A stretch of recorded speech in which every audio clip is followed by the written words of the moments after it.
L'invité de ce Smart Impact, c'est Olivier Van Stock. Bonjour. Bonjour Thomas Hugues. Bienvenue, vous êtes le directeur associé et fondateur d'Agile Buyer, auteur de 2 ouvrages sur les achats qui ont été publiés chez Erol. Et puis il y a cette étude chaque année que vous sortez, je crois que c'est la 16e édition, sur les tendances et priorités des départements achats pour 2025. On va beaucoup parler RSE, impact environnemental, mais c'est quoi la leçon principale de cette étude pour commencer? Effectivement, c'est la 16e édition de l'étude sur les tendances achats 2025, faite par Agile Buyer et le CNA. Alors, il y a plusieurs enseignements. Les directions achats ont 3 piliers. La RSE, on va en parler. Ouais. Il y a la gestion des risques. On est dans un environnement qui bouge de plus en plus, d'une façon géopolitique. Les normes, tout bouge. On est dans un monde qui change tout le temps. Le changement, c'est tout le temps. Et d'une année sur l'autre, sur les 16 ans, on a vu que ça a bougé systématiquement. Et le dernier point, c'est justement la réduction des prix, la réduction des coûts. Ouais. Ça reste très fort.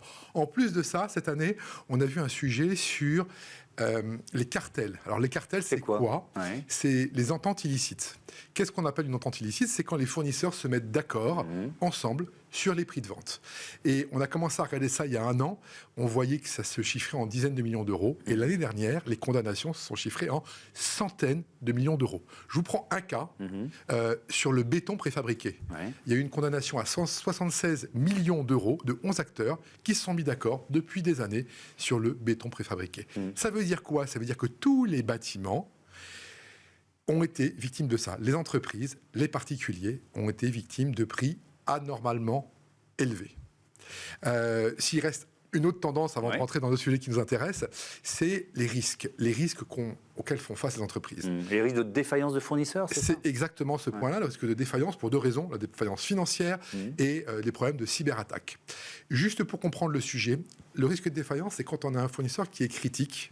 Un fournisseur critique, c'est un fournisseur sans lequel on ne peut pas travailler. Ouais. Si jamais il ne vous fournit pas, vous ne travaillez plus. Je vous prends un exemple relativement récent. Il a manqué des puces. Et donc, parce qu'il a manqué des puces, il y a des usines automobiles qui se sont arrêtées pendant des semaines. Eh bien ça pourrait exister encore et de nouveau avoir un effet boule de neige. On est à un moment de l'année, de l'histoire même, où depuis 15 ans, il n'y a jamais eu autant de défaillances d'entreprises. Si parmi ces défaillances, il y a un fournisseur critique, c'est un gros risque pour votre entreprise. Et sur les cyberattaques, c'est pas nouveau, mais ça fait partie des risques identifiés pour l'année 2025. C'est pas nouveau, mais quand on regarde le nombre de cyberattaques en 2024 par rapport à 2023, ça a explosé. Et le problème, c'est que vous pouvez avoir un fournisseur en bonne santé, tout va bien, tout se passe bien, sauf que du jour au lendemain, il arrête de vous livrer. Et là, c'est un vrai sujet, si c'est un fournisseur critique. Alors, direction des achats et impact environnemental, c'est totalement lié. Donc, c'est forcément, quand on publie une étude comme la vôtre, un enjeu important, année après année. C'est un enjeu fondamental. Alors, effectivement, comme on est là depuis 16 ans, on a regardé le sujet depuis 8 ans. Et pour être très très clair, même si le window dressing existe depuis longtemps, nous on a vu un changement des directions achats réelles depuis 3 ans. Avant on disait, c'est vrai ou pas vrai, mais là depuis 3 ans il y a un changement. Juste pour revenir à votre question, pourquoi est-ce que les fournisseurs sont essentiels dans l'impact environnemental, la RSE en général? C'est très simple. Dans une entreprise qui fait 100 de chiffre d'affaires, en général il y a 30 de main-d'œuvre, mais il y a 60 qui vient des fournisseurs. Donc, ce qu'on fait en interne a moins d'impact que ce que font les fournisseurs. Si on veut travailler sur la RSE, il faut travailler avec les fournisseurs. D'ailleurs, le scope 3, pour ceux qui sont un peu techniciens, donc, est beaucoup plus fort que les autres scopes. C'est-à-dire que, clairement, les fournisseurs sont beaucoup plus contributeurs d'une façon positive ou négative. C'est pour ça que c'est une des questions que je pose le plus souvent à mes invités, c'est qu'est-ce que vous faites sur le scope 3 ? On est bien d'accord que c'est un levier majeur. Et donc ce critère, alors il y a plein de critères évidemment, mais si on prend le plus simple, qui est peut-être le critère CO2, il est de plus en plus intégré par les directions, les départements achats ?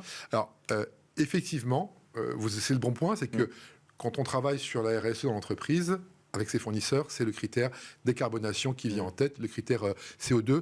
On a grosso modo 3/4 des entreprises qui l'ont mis comme priorité de travailler sur le sujet. Et donc, il y a des plans d'action qui se font, il y a un travail qui se fait. Il y a un travail qui se fait de 2 façons. D'une part, avec les fournisseurs existants. On a des fournisseurs existants et qu'on travaille. Comment est-ce qu'on s'améliore par rapport à ça? Et d'autre part, avec les fournisseurs qui vont être les nouveaux fournisseurs. On voit qu'une façon efficace de mieux travailler sur la décarbonation, c'est de mettre des critères dans les appels d'offres. On met des critères dans les appels d'offres et donc on va naturellement choisir des fournisseurs qui sont plus aptes dans ce domaine. Oui. Sauf s'ils sont plus chers. Il y a un facteur de coût aussi. Si la RSE coûte plus cher, comment les départements achats font avec cette contradiction pas seulement apparente, parfois très très réelle? Tout à fait réel. Ouais. Thomas Hugues, vous mettez le doigt sur le sujet. Ça s'appelle les injonctions contradictoires. Ouais. Eh bien, effectivement, il y a une volonté forte de réduire les coûts, il y a une volonté forte d'améliorer l'impact carbone, mais il y a de temps en temps des injonctions contradictoires. Donc, il y a des arbitrages qui se font. Les arbitrages se font dans un sens ou dans l'autre, suivant l'envie. S'il fallait faire un parallèle, c'est un petit peu comme la ménagère qui va faire les courses au supermarché. Eh bien, il y a des endroits où elle va prendre le moins cher, il y a des endroits où elle va prendre le produit le plus sain, le plus bon pour la planète. Ça, nous, moi, tout le monde l'a vécu quand on va dans un grand magasin. Eh bien, les entreprises, elles ont le même fonctionnement. C'est la réalité à laquelle on fait face. Et effectivement, comme on est dans une situation où la croissance n'est plus là, la question c'est qu'est-ce qui va se passer demain. Mais aujourd'hui, la volonté, c'est de continuer sur cette voie. Oui, mais alors ça rejoint ce que vous nous disiez tout à l'heure sur l'une des tendances de l'année 2025, c'est le risque de défaillance d'entreprise. C'est ça. On y est déjà et on y sera sans doute encore plus. Donc le mot d'ordre, c'est peut-être un peu plus d'assurer la survie de son entreprise et pas de se coller je ne dis pas qu'il faut le faire, mais des surcoûts liés à la RSE. Vous voyez ce que je veux dire? Est-ce que ça ne va pas générer des arbitrages en défaveur finalement de ces enjeux environnementaux? Ça peut, mais pas uniquement. Oui. Parce que, vous le savez, de temps en temps, avoir un produit qui est plus sain, plus bio, plus biodégradable, c'est un argument de vente. Bien sûr. D'accord ? Donc, en fait, comme c'est un bon argument de vente, ça peut être une façon de développer le business. Si vous êtes en avant par rapport aux autres dans ce domaine-là, eh ben, vous gagnerez du business plus que les autres. Donc, en fait, ça peut être un coût tout à fait rentable dans de nombreuses situations. Pas partout, mais tout à fait rentable dans de nombreuses situations. 2025, c'est évidemment l'année de la montée en puissance de la CSRD, la directive européenne sur le bilan extra-financier. Quelles conséquences pour les départements achats? C'est un accélérateur de prise de décision, notamment sur ces enjeux RSE?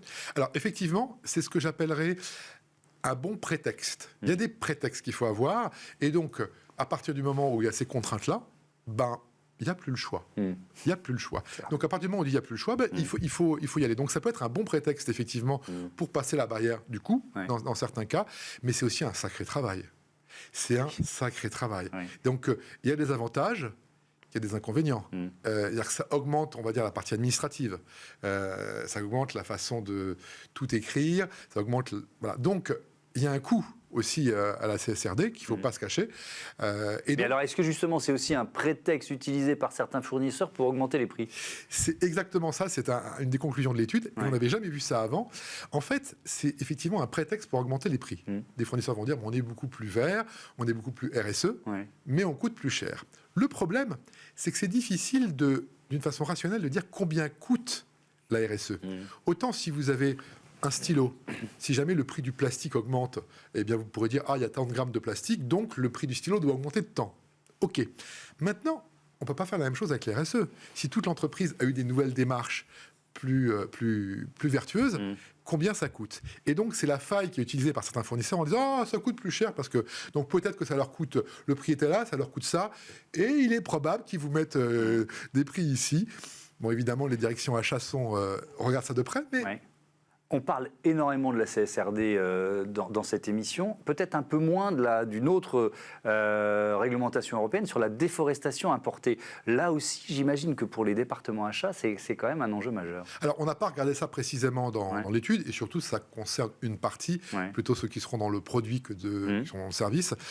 Là, on n'a pas de réponse dans l'étude cette année. Oui, mais on sait parce que, alors ça a été retardé d'1 an, la mise en œuvre de cette directive, mais elle a forcément des conséquences puisque on sera interdit sur le marché européen de vendre des produits qui provoquent de la déforestation à l'autre bout de la planète. Donc on peut imaginer ce que ça veut dire. Il nous reste un peu moins d'une minute. Vous l'avez évoqué, on est dans une période de fin de l'inflation, donc ça c'est ressenti, on n'est pas sur les enjeux RSE, mais ça va être une des tendances majeures de l'année? Effectivement, on est sur un début de déflation. Avant, on était sur une inflation qui était de 3%, puis 2%, maintenant on est aux alentours de 1%. Ça veut dire qu'il y a des produits où l'inflation est négative. Et donc, dans ce cas-là, effectivement, les directions achats font leur boulot. Pour renégocier. Pour renégocier. On va se le dire, avant le Covid, les prix étaient là. Même chose, les prix ont augmenté. Bon, on va revenir à un prix plus normal. C'est normal, c'est sain, et ils font un boulot utile en entreprise dans cette période un peu compliquée. Merci beaucoup et à bientôt sur Be Smart for Change. On passe à notre Zoom tout de suite, le mécénat d'entreprise.